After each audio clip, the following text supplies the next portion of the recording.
Aquesta va ser la primera vinyeta que vaig fer per al Diari de Tarragona al març de 1998. I aquesta, la última, al març del 2023. Entre una i altra, 25 anys de dibuixos a la contraportada del diari. Quina amarga celebració de les bodes de plata. Un quart de segle sense fallar ni un dia, col·laborant gratis en totes les propostes que em van fer. Dibuixos a les portades de dies especials, acudits extra per al suplement del diari. Han estat 25 anys d'excel·lent relació amb directors, companys i, sobretot, amb l'afecte del lector que buscava cada dia la vinyeta de Faro a la contraportada. Però des de l'1 d'abril passat ja no apareixen més ninots de Faro a les pàgines del Diari de Tarragona. Per què, m'han preguntat alguns lectors. Aquesta és la història. A finals de maig del 2022, el propietari del diari, el senyor Sánchez Friera, dona l'ordre de que Faro sigui acomiadat d'un dia per l'altre. La raó? Obro cometes, reducció del pressupost de col·laboradors. Afecta aquesta decisió als dos humoristes del diari? Pregunto. No, només a tu, Faro. Aquesta inesperada decisió provoca la reunió de membres de la direcció amb el propietari del diari. De l'acomiadament fulminant passen a reduir-me el sou a la meitat i de propina la vinyeta salta de la contraportada i passa a l'interior per ordre de Friera. Reduir el sou a la meitat significa cobrar uns 200 euros nets al mes després de descomptar autònoms. Uns 6 euros i mig per una vinyeta que porta entre 2 i 3 hores de feina. Sobren comentaris. Proposo que si em redueixen el sou a la meitat, se'm redueixin a la meitat les vinyetes. El propietari respon que no. Com el problema és la reducció de costos, faig una altra contraproposta. Si em deixen quedar a la contraportada, treballaré de franc. De franc, sí, 0 euros.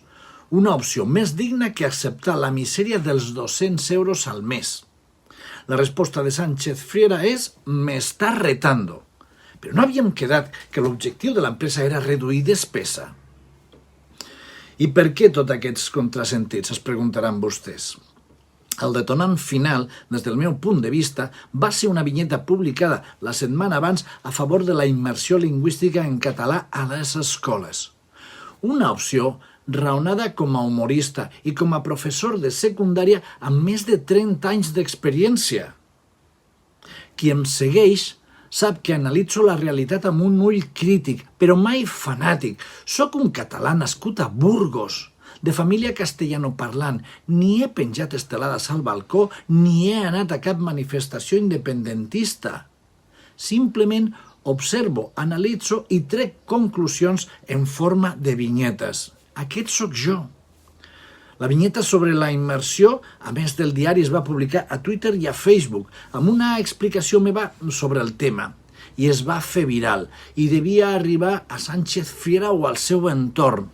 Per a ells, la immersió lingüística és una discriminació racista dels nacionalistes que tenen la llengua com a raça per fracturar la societat i trencar-la per a més glòria del seu projecte totalitari. Tanco cometes. Són paraules del nebot del senyor Sánchez Friera publicades al Diari de Tarragona. Aquesta és la música que sent el propietari del diari. En aquells dies vaig saber que durant els anys durs del procés el senyor Sánchez Friera ja havia exigit el meu acomiadament. Era notori que les meves vinyetes no seguien exactament la línia editorial que ell volia per al diari en el tema del conflicte català. Jo pensava que la meva aparent llibertat era una aposta del diari per la pluralitat, ja que és plural la societat de Tarragona en un tema tan sensible com el conflicte català. En aquell moment, Josep Ramon Correal, el director, es va oposar al meu acomiadament i jo vaig continuar dibuixant ignorant completament aquestes tensions a les altes esferes. En aquella època es va contractar un segon humorista per al diari. Però tornem al juny de l'any passat, al moment en què em notifiquen la meva reducció de sou. Vaig demanar una entrevista personal amb Friera per reconduir el tema, però es va negar a rebre'm.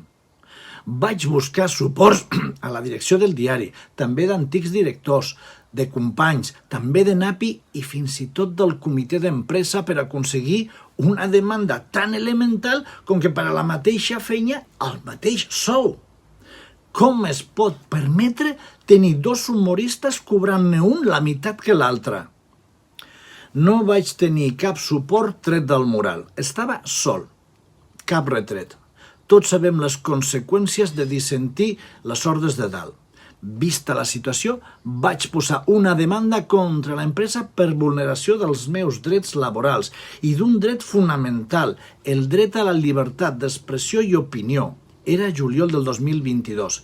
El bufet d'advocats del diari no va contestar cap de les trucades del meu advocat. 9 mesos intentant contactar per arribar a algun tipus d'acord i ni una sola resposta, ni tan sols la mínima cortesia entre col·legues. Em tenien on volien, treballant per 200 euros nets al mes amb una mica de sort em cansaria i me n'aniria fart. És això assetjament laboral? Valorin vostès mateixos. Durant els últims mesos he continuat lliurant les meves vinyetes cada dia, buscant sempre l'excel·lència, com sempre he fet. Vaig continuar enviant cada mes les factures pel total del meu sou i el diari sempre em va pagar la meitat.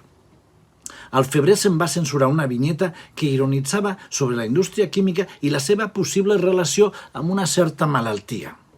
Al març se'm censura una altra vinyeta sobre els abusos dels nens als col·legis religiosos. Els meus dibuixos es van substituir per fotos d'agència a l'edició del diari. Quedava clar que seria difícil opinar en contra dels interessos personals o econòmics del senyor Sánchez Friera. Al març, la setmana abans del judici, l'advocada del diari finalment es posa en contacte amb el meu advocat i comunica que pensen demanar un ajornament del judici. Aquest ajornament del judici podia allargar la meva situació laboral deshonrosa molts mesos. Va ser una pura qüestió legal o una estratègia? Valorin vostès mateixos. Cansat de tot això, li dic al meu advocat que no vull anar a guanyar aquest judici, que no vull ser readmès amb el meu sou anterior, que l'únic que vull és marxar ja d'aquesta empresa. Els advocats pacten la meva sortida, s'anul·la el judici i a partir del 31 de març s'han acabat els dibuixos de Faro al diari. Fin.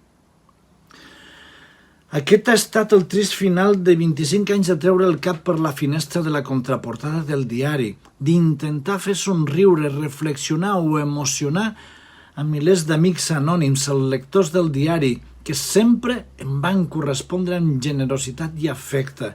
Ha estat un honor i sempre m'hi he sentit afortunat. Ara coneixeu els fets, que quedin a la memòria, ja que la memòria és l'únic lloc d'on mai no es podrà acomiadar cap amo. Gràcies per dedicar-me aquests minuts i fins sempre.